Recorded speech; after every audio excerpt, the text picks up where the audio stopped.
Hi, let's study about simple interest and compound. Let's do for few more numericals and understand the idea of solving the numerical in a better way.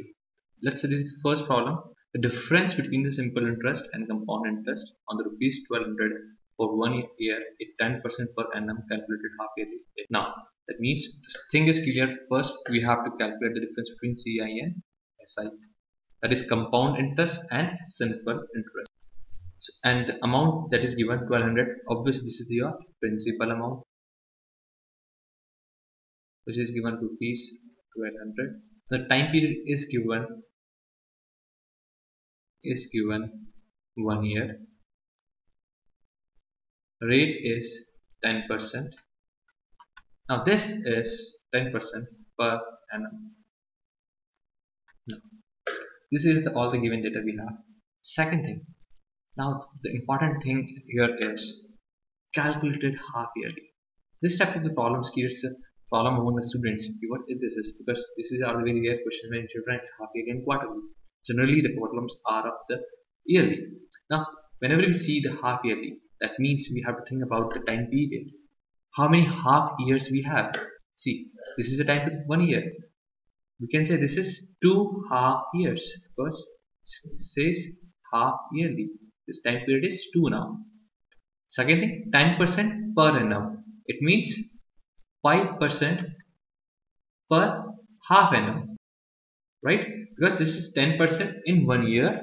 That means we left with the 5% for half years, and the time period is obviously doubled, 2 half years. This is very important to translate. It can be a quarterly, it can be for 1 month or 2 months. So this is the way to translate. Now we have to calculate the difference. Now calculate the simple interest. But simple interest formula is principal into rate of into time upon 100, which is principal amount is given, that is 1200 rupees. Rate is now 5% for the half years, and time period is 2 half years. It means 12 into rate is 5 into 2 upon 100. That is 120. Rupees 120 is SI. Now let's calculate compound interest. Formula for the compound is P into 1 plus R upon 100 interest to power T minus P. That is now the P 1 plus R upon 100 is to power T. Now that P is here 1200. 1 plus rate of interest was 5%, that is 5 upon 100. Time period is here is 2 half years, that is 2 minus principal amount is. Now see how to calculate. Let's see the calculation here. This is 1 plus 5 upon 100, that is 1 upon 20. When we calculate this, it becomes rupees 123. Now compound interest minus simple interest is 123 minus 120, which is rupees 3. This is the difference between compound interest and simple interest. But the answer is B here. Now next problem is compound interest on a sum of money for rupees for 2 years. Compound the sum of money for 2 years is rupees 832, and the simple interest, the same sum for the same period, is rupees 800. The difference between the CI and SI for 3 years will be. This is again a very interesting problem. Let's see here. Let's see here and see carefully. This will clarify your all the doubts here. Compound interest on some money for 2 years is 832. Simple interest on same sum for the same period is rupees 800. And now the important thing is the difference between the CI and SI. The SI, that is simple interest, is always constant for the years, and the CI is what? Actually it's interest on interest. Obviously for the first year, CI is equal to SI. Compound interest and a simple interest are same, right? You know that. Keep a difference for the first year. Now it is given sum of the period rupees is 800. This is for the 2 years, and we know that the SI is constant for all the years. For 2 years the SI is 800, which for 1 year SI would be 400. Now the year SI is 400 and then CI is 400. Now for the second year, the SI would be 400, the sum is 800 here. Now for the 2 years, sum of the CI here is 832. Sum is 832. That means here it be around 432. 400 plus 432 is 832. It means the difference between CI and SI for the second year is 32. Obviously, we know that for the first year CI and SI are equal. For the second year, the difference between CI and SI is 30. Now, see carefully. The difference is 32 rupees. That means this 32 is the interest for 1 year on the price 400, right? Because we don't know the principal amount, but this is on some certain principal amount, on certain on certain rate it would be 400 rupees. It was 400 rupees. Now we don't know anything about the principal amount. Now for the second year, obviously the difference is creates the principal. The difference in the principal amount would be rupees 400, right? Here for second year the principal amount would be same as for the first year. Here the principal amount the second year is the sum of the principal amount the first year and the interest calculated on that year. That means this 32 rupees extra difference. This 32 rupees extra difference is just because of this rupees 400. Now let's make calculation over here. 32 rupees 400 for the 1 year. That means the interest is 32. It means P into R into T upon 100. Let's use this formula. Interest is 32. This is over the amount 400. We know that. But that will again, this is the only amount which will have created the extra interest. Let's say R we don't know. Time is obviously we have to take 1 year. Because the difference of 1 year. The rate is here 8%. This is amazing. Now come to know that the rate here is 8%.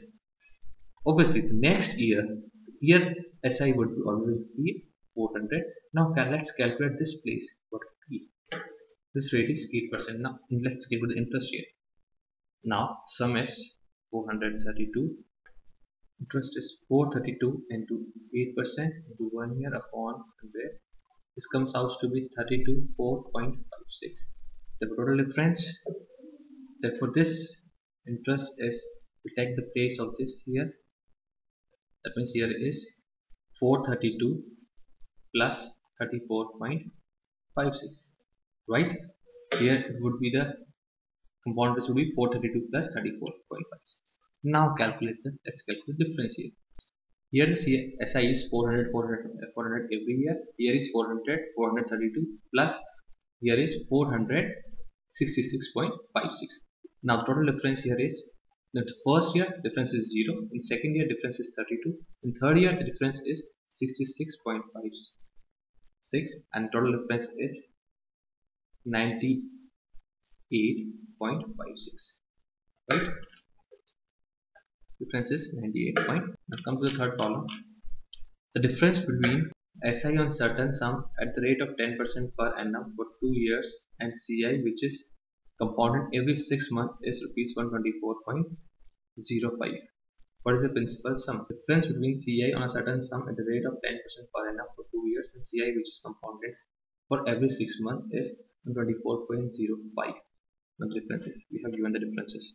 Now it means for simple interest, let's say SI is P into R into T upon 100. Let's put the value in the formulas first because this is calculated annually, so no need to convert the rate in a time here. 10% per annum for the 2 years, exactly 2 years, right? And the rate of interest 10% per annum. Let's apply this formula. This P we don't know. The rate of interest is 10 and time period is 2 upon 100. This is the SI. Now similarly CI. For calculating CI, this is compounded 6 monthly. Compounded 6 months. That is half yearly. Now we have 2 years. That means we have 4 half years. This is important for time period. And the rate is 10% per annum, or you can say 5% per half annum. This is very important because for the whole year the rate of interest is 10%, obviously for the half year the rate of interest would be 5%. Let's apply the formula of CI here. This is 1200 P into 1 plus R upon 100. That is R here is 5% on 100. Time period is 4 half years. 4 half years, that is 4 minus P. This is your compound interest. Now we know the difference between CI and SI, which is given. The difference between CI and SI is given 124.05. Now, obviously the calculation is a bit complicated. Now see how we solve it. Now see here the formulas we have put it over here. I'm writing Ci minus Si. Now look carefully. Ci minus I. I'm taking out P as a common. That's 1 plus raised to power 4 minus 1 minus P into 10 into 2, which is given 124.05. Now this is 5 over 20 is 1 upon 20. 500 is 1 upon 20. That is P into, let's take LCM. This is 21 upon 20 raised to power 4 minus 1 minus P upon 5 is 124. Let's take out P as a common. This becomes 21 upon 20 raised to power 4 minus 1 upon 5. This is 12405 upon 100. This is, I have eliminated decimal over here. 21 into 21 into 21 into 21. Let's multiply 21 4 times. It comes out 194481. 20. Let's multiply 4 times. This comes out to this minus 6 upon 5. 6 upon 5 becomes minus 1 upon 5. It becomes minus 6 upon 5. It's 12405 upon 100. Now see that. Now let's take the LCM here. The LCM would be obviously 16 into 4 zeros. This becomes 194481 minus 192000. Right? Now subtracting, this is subtracting 24810 upon 16000 is 12405 upon. This is just double of this quantity. Now P is 12405 into 16,000 upon 24810 into 100. This is 2 times. This is 2 zeros, and this is 2 times 1600, that is 8,000. Therefore the principal amount here is 8,000, and that's the answer. Let's solve few more problems. The compound interest on rupees 330,000 is 7% per annum is rupees 4347. The period in years is. Let's apply the formula over here. We know the principal amount is 30,000. We know the interest is this. Now interest plus compound interest is the actual amount, which is 30,000 plus 4347, that is 34347. This is your principal amount, this is amount. This rate is 7%, and time we have to calculate it. Now let's apply the formula of the amount. It is P into 1 plus R upon 100 plus power T. Now P is 30,000. 1 plus R upon 100, that is the rate of interest is 7 upon 100 plus to power T is equal to 34347. Now we have to calculate this T. Now see the calculation here. 34347 is equal to 30,000. 1 plus 7 upon 100 is 107 upon 100 plus to power T. This 34347 upon 100 is 107 upon 100 T. Now this is 3. Let's eliminate this 3. 3 ones are 1, 3, 1, 3 fours are 12, 1, 3 fours are 12, 2, 3, 9 are 27. This is 11449. This is 107 upon 100 plus to power T is 11449 upon 10000. Now see, you can say this T is 2. This will satisfy, and this also satisfy. T is 2 years. Hence the answer.